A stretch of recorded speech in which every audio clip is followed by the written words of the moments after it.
ভাইপো, তুমি কি শুনেছো ইন্ডিয়া আর পাকিস্তানের বিরাট তুমুল যুদ্ধ হয়েছে? হ্যাঁ ভাইপো, শুনেছি। এই যুদ্ধে দাদা মোদির পাঁচটা বিমানে ক্ষতি হয়েছে, তুমি শুনেছো? আহা, দাদার পাঁচটা বিমান। পাকিস্তান ভালো না রে, মোদি দাদার 5টা বিমান খেয়ে দিল। দাদা খুব দাদার কষ্ট কিন্তু- হচ্ছে। দাদার কিন্তু এর জন্য খুব কষ্ট হচ্ছে। বিমানগুলোর নাম কি তুমি বলতে পারো?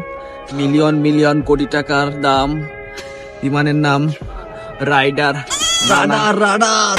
রাডার, আমি ভুল বলছি। Yes. আমি এতটা ইমোশনাল হয়ে গেছি, আমি বলতে পারছি না ভাইপো। আহা, এই যে- পাকিস্তান ভালো না রে। এই যে ভারতের- পাঁচটা, এই দাদা ভারতের গোয়াত লাল করে দিচ্ছে ভাইপো। দাদা দাদা 1 টাকা জমিয়ে মাটির ব্যাংকে পাঁচটা বিমান কিনেছে ভাইপো। এই বিমানগুলো সব ধ্বংস করে দিয়েছে পাকিস্তান। এই অসময় দাদার পাশে পাশে আমাদের দাঁড়ানো উচিত ভাইপো। ভাইপো, আমি চিন্তা করেছি দাদার পাশে শ্যাম্পু লাগাবো। তুমি কি বোঝানো চাচ্ছ ভাইপো? তুমি কি দাদার পুদ মারার চাচ্ছ? না ভাইপো, দাদার পুদে অনেক ব্যথা, এখন সে সামলাতে পারবে না ভাইপো।